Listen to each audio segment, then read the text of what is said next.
Hello friends, कैसे हैं आप। आज हम जानेंगे कुछ इजी ट्रिक्स जिनसे हम फॉर्मूलाज को अंडरस्टैंड कर सकते हैं। जी हाँ, हम फॉर्मूलाज को अंडरस्टैंड कर सकते हैं। हमें फॉर्मूलाज को कभी भी लर्न करने की ज़रूरत ही नहीं है। कभी भी आपको फार्मूला को याद रखने की ज़रूरत नहीं पड़ेगी। तो इसके लिए जो लोग थोड़े से जिनकी याददाश्त कमज़ोर है वो उनके पास दो मेथड्स हैं। जैसे कि मैं एग्जांपल लेती हूँ पहले a+b² तो इसे हम a+b मल्टीप्लाई बाय a+b लिख सकते हैं। दोनों हमारे एक्सप्रेशंस जो है a+b उनको हमने ब्रैकेट में लिख दिया।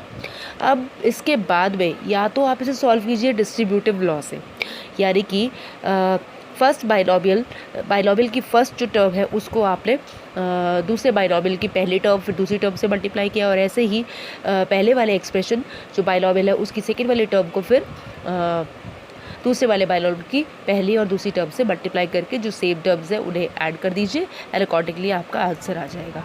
या फिर अगर आप ये याद रखना आपके लिए मुश्किल होता है तो आप ऐसा कीजिए, आप कुछ टिप्स को याद रखिए जिससे कि हम आंसर निकाल सकते हैं ईजीली। सो पहला टिप है, नंबर ऑफ़ टर्म्स जितनी भी होंगी हमारा जो आंसर आएगा a+b² का, वो हमेशा जितनी आपको हाईएस्ट पावर दी हुई है स्क्वायर यहाँ पर दी हुई है, तो हमारी नंबर ऑफ़ टर्म्स जो है वो उस पावर में 1 ऐड हमेशा करना होगा।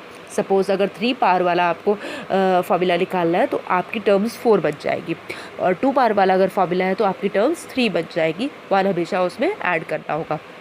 इसके बाद में जो फर्स्ट वेरिएबल होता है उसकी पावर धीरे धीरे डिक्रीज़ होती चली जाती है।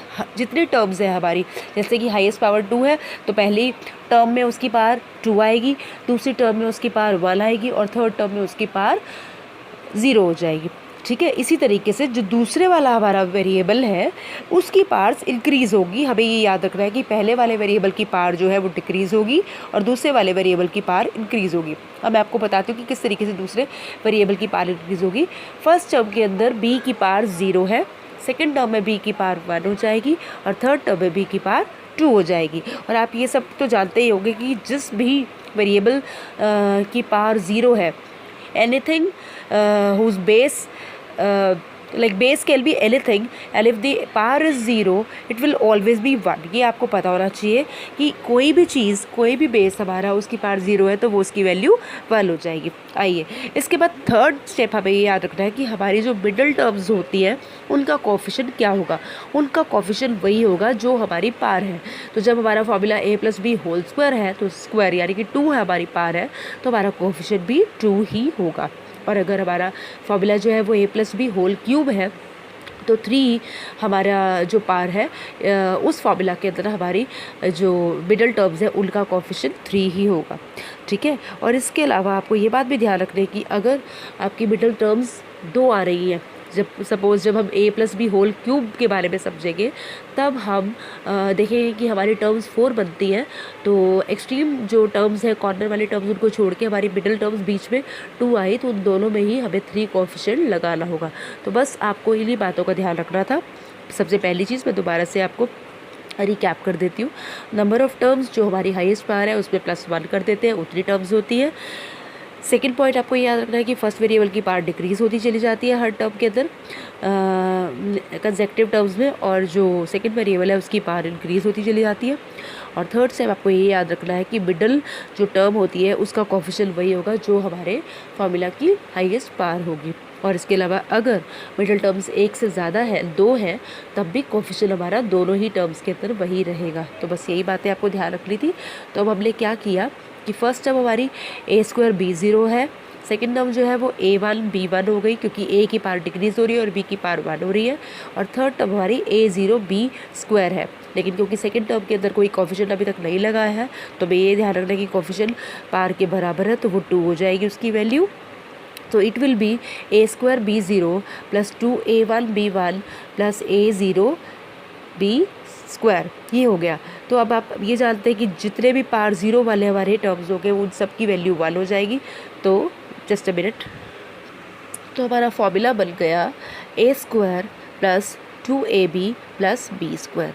आपको समझ में आया कि हमारी 3 टर्म्स हैं, क्योंकि पावर हमारी 2 थी और हमने फर्स्ट वेरिएबल को डिक्रीज़ करते हुए लिखा तीनों टर्म्स के अंदर, और सेकेंड वेरिएबल को इंक्रीज़ करते हुए लिखा, 0 से 2 तक उसकी पावर गई, और जहाँ पर पावर 0 है वहाँ पर वैल्यू उसकी 1 हो गई। ए स्क्वायर ही रहा फर्स्ट टर्म में, बी 0 जो है वो 1 हो गया। सेकेंड टर्म में हमने कोफिशिएंट लगाए क्योंकि वो मिडिल टर्म है हमारी, इसलिए 2ab हो गया। ए की पावर 1 और बी की पावर 1 को हम ab भी लिख सकते हैं, सो 2ab हो गया।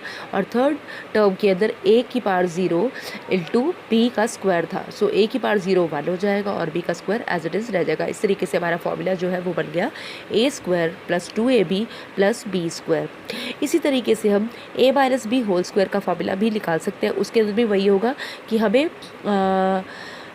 हमारी टर्म्स 3 रहेगी, क्योंकि पावर 2 है तो टर्म्स जो होती है वो 1 ऐड करके निकलती है, 3 हो गई टर्म्स। यहाँ पर हमें सिंपल b नहीं लिखना है, यहाँ पे हमें माइनस b लिखना है, बिकॉज a माइनस b है, b के आगे माइनस साइन है। तो पहली टर्म हमारी जो है वो a square into minus B की पावर 0, सेकेंड टर्म के अंदर 2 कोफिशिएंट, फिर a की पावर 1 और माइनस b की पावर 1, और थर्ड टर्म में a की पावर 0 और माइनस बी की पावर स्क्वायर हो जाएगी। सो फर्स्ट टर्म में माइनस बी की पावर 0 वो तो 1 हो गया, इट मीन्स यहाँ पर सिर्फ a स्क्वायर रह गया, तो पहली टर्म हो गई हमारी a स्क्वायर। सेकेंड टर्म में 2 इंटू a की power 1 that will be a, और माइनस b की पावर 1 वो माइनस b हो जाएगा, so the second term will be minus 2ab। और थर्ड टर्म के अंदर a की पावर 0 वो हमारा 1 हो जाएगा, और माइनस बी स्क्वायर है तो क्योंकि स्क्वायर है minus B into minus B वो हमारा पॉजिटिव ही हो जाएगा, बी स्क्वायर हो जाएगा। सो थर्ड टर्म इस तरीके से हमारी बी स्क्वायर आ जाती है। सो हमारा फॉर्मूला जो है a minus b whole square का वो हो जाएगा a square minus 2ab plus b square.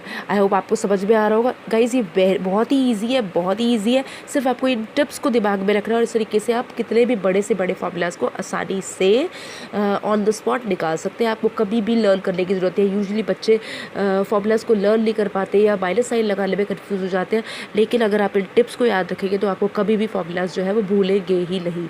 आप सिर्फ कॉन्सेप्ट को समझिए और इस तरीके से आप कभी भी अपने सम्स को सॉल्व कर सकते हैं। आई होप आपको समझ में आ रहा होगा।